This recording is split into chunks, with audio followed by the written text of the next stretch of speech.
अस्सलामुअलैकुम। कैसे हैं आप सब? अच्छे हैं ना? अल्लाह सबों को अच्छा और खुश रखे। और जो भी मुझसे दुआ के लिए कहते हैं, हमेशा मेरी दुआ है और हमेशा दुआ रहेगी। और उसी टाइम कमेंट करके मैं जिक्र करके दुआ करती हूँ, इंशाल्लाह अल्लाह रब्बुल करीम अपनी एक दूसरे के लिए दुआ जरूर कबूल करेंगे और हर इंसान की हाजतों को पूरी करे। आमीन। पता है, आज मैं बना रही हूँ, अपना मटर का सीजन आया है और मटर बहुत सस्ता हुई। यही मटर अपन 100 रुपए से भी किलो लाते हैं और अभी ये 40 रुपए किलो है। तो आप भी कर लो मटर की वड़ी, बहुत टेस्टी है। रोटी के साथ भी, ऐसे चार के नाश्ते में भी बहुत अच्छी है। जिसके लिए लगेंगे एक प्याली भर के मटर, कोई भी प्याली लो, ये नाप के है, और एक प्याली भर के प्याज काटा हुआ, और आधी प्याली बेसन। ये हींग है, थोड़ा सा हींग जाएगा। ये अजवान है, एक चाय की चम्मच, और एक दरमियानी साइज का आलू है जिसको मैंने छील के किस के लिए पानी में डाली हूँ क्योंकि काला पड़ेगा इसलिए। और उसके लिए एक चटनी बनेगी। ये चटनी मेरे पास है अभी की हुई, मगर आपको दिखाने के लिए मैं कर रही हूँ क्योंकि आप समझ सके, ऐसे बोल के समझ में आता नहीं। एक लहसुन है, एक अदरक का टुकड़ा है, ये 10 न फीकी ज्यादा है न तीखी ज्यादा, ऐसी मिर्ची है, फीकी वाली ही समझो, 10 मिर्ची है। और ये कड़ी पत्ता है, एक चाय की चम्मच जीरा है, एक चाय की चम्मच धनिया है, और ये कोतंबीर है, हरी कोतंबीर। इसकी मैं चटनी बना रही हूँ और इस मटर को मिक्सी में पीसूंगी। जहाँ चटनी बनाऊंगी वहां ये भी पीसूंगी, और करते वक्त मैं आपको दिखा रही हूँ। ये देखो, अपना दरदरा पीस के हो गई चटनी। बहुत टेस्टी भी और बहुत हेल्दी भी रेसिपी है। पता है, ये मटर के फायदे इतने हैं कि मैं उसकी गिनती नहीं कर सकती। खासकर कैंसर के लिए बहुत फायदेमंद है। हकीम, डॉक्टर, वैद्य ये सब बताते हैं। आप देख लो, आप भी करो, खाओ, बहुत से सीजन में मटर जाएगी। अब इसमें मटर पीसूंगी उसी मिक्सी में, यानी अपने मसाले की मिक्सी में ही पीसा जाएगा। और ये चैनल मैंने बच्चों के तालीम के लिए निकाली। ये आपको अच्छा सही लगा तो इसे सब्सक्राइब करो, लाइक करो, शेयर करो और चैनल को आगे बढ़ाओ। इंशाल्लाह अल्लाह रब्बुल करीम अपने सबों को जज़ाए खैर देंगे। ये देखो, अपने मटर भी बारीक हो गए। मटर को पानी वगैरह डालने नहीं पड़ता, ऐसे ही बारीक हो जाते हैं।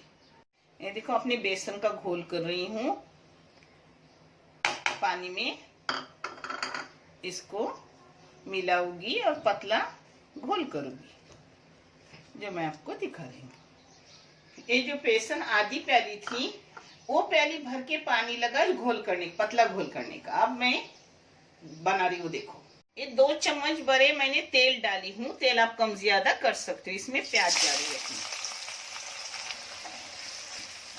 प्याज नरम होने तक भूनूंगी। पता है, मैं लोहे की कढ़ाई इस्तेमाल करती हूँ। इससे बच्चों में आयरन कम रहता है, बड़ों में भी रहता है कम, तो आयरन अपने को मिलता है।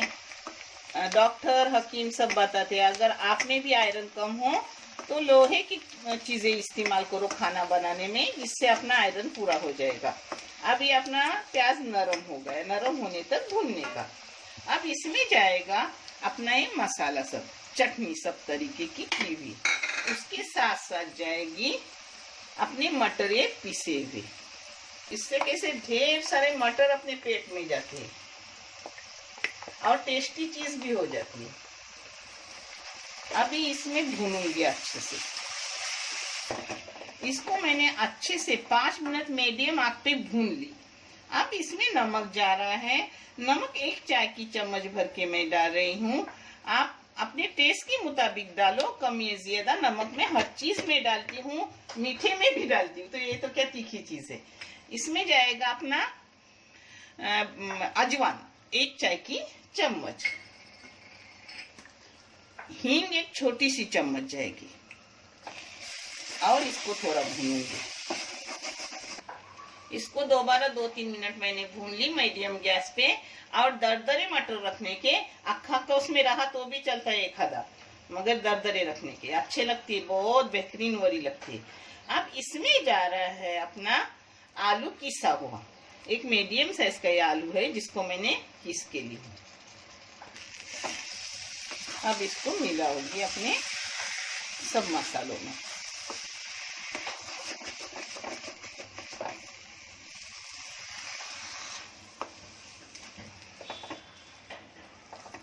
अब इसमें सिर्फ मिलाई मैंने अपने आलू को। अब इसमें जा रहा है अपना बेसन का घोल। इसमें थोड़ा सा पानी डाल के भी ले रही हूँ मिक्सी का, यानी अपनी कोई भी चीज जाया नहीं जाती। अब इसको एक करके घोटूंगी।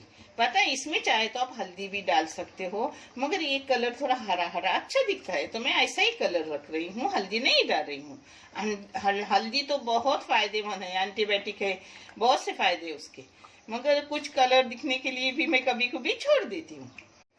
ये मैंने इसको 5 मिनट, 5 भी नहीं 7 मिनट घोटी मीडियम गैस पे, और भी घोटूंगी 5 मिनट। देखो मेरे बच्चों, तुम्हारी नानी है उम्र रसीदा होके बूढ़ी होके कुछ ना कुछ कर रही है, नहीं तो मेरे बच्चों ने तुझे सुकून से रखा है, मगर अपने आखिरत के लिए जदोजहद कर रही हूँ। ये आप लोगों के ऊपर मेहरबान नहीं, बल्कि आप मेरे ऊपर मेहरबानी कर रहे हो ये देखकर, क्योंकि इस आप जो करोगे बनाओगे उसका भी मुझे जज़ाए खैर मिलेगा, और आप आगे बढ़ाओगे उसका मुझे भी जज़ाए खैर मिलेगा, और आप सबों को जज़ाए खैर अल्लाह रब्बुल देंगे, क्योंकि ये चैनल बच्चों के तालीम के लिए है।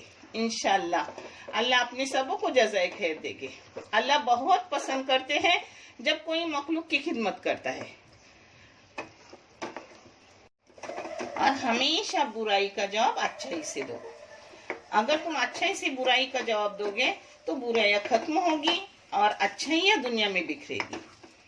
आप अगर उनके जैसे उनको वही बुराइयां दे तो अपने में और उन लोगों में कोई फर्क नहीं रहता। इंशाल्लाह मुझे उम्मीद है आप सबों से कि आप हमेशा अच्छे ही दिखोगे। इसको मैंने 15 मिनट मीडियम गैस पे घोटी। अब इसको किसी भी बर्तन में तेल लगा के डालूंगी और फिर उसको ठंडा होने दूंगी। फिर ठंडा होने के बाद उसको काट के तल लूंगी। बहुत बेहतरीन वरी रहती है, बहुत बेहतरीन। पेट भर के रोटी खाओ, पाव में डाल के खाओ, टिफिन में दो, बहुत अच्छी वरी है। आप चाहे तो इसको पतली डालो, नहीं तो मोटी डालो। मैं मोटी डाल रही हूँ। मोटे मोटे टुकड़े तलने में भी अच्छे लगते हैं और खाने में भी अच्छे लगते हैं। ये देखो मैं छोटे खोंचे में डाली हूँ, आप बड़े खोंचे में भी डाल सकते हो। अब इसको ठंडा करने रख रही हूँ। ठंड होने के बाद काट के फ्राई करके मैं आपको दिखाऊंगी। मटर की वरी ठंडी हो गई, यानी गर्म थी और ठंड हो गई। अब इसको काट के तलूंगी, फ्राई करूंगी। आप चाहे तो फ्राई करो, आप चाहे शालू फ्राई करो, और ऐसी भी खाने को अच्छी लगती है।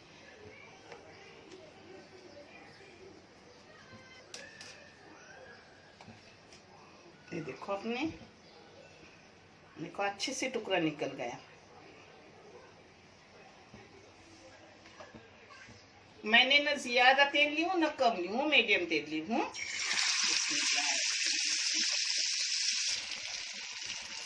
अब इसको मीडियम गैस पे फ्राई करूंगी। अब इसको पलटूंगी, थोड़ा सुनहरी होने के बाद पलटने का। आपको ज्यादा तेल चाहिए ज्यादा तेल डालो, इससे भी कम चाहे इससे भी कम डालो, मगर तेल खत्म नहीं होता, तेल लगता नहीं इसको, और अच्छे से हो भी जाते हैं। हाँ ये देखो अपने दोनों तरफ से हो गए सुनहरी कलर के, गोल्डन कलर।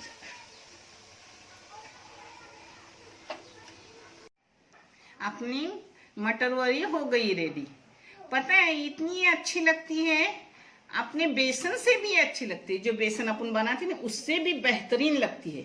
और इतने मटर अपने बच्चों के, अपने बुजुर्ग के पेट में जाते हैं, अच्छी बात है ना। अपने लिए करो, जरूर करो, और नानी की फैमिली को दुआ में हमेशा याद रखो। और नानी की दुआ में आप सभी देखने वाले, मेरे चैनल को आगे बनाने वाले हर उम्मते मोहम्मदिया नानी की दुआ में है और हमेशा रहेगा जब तक नानी जिंदा है।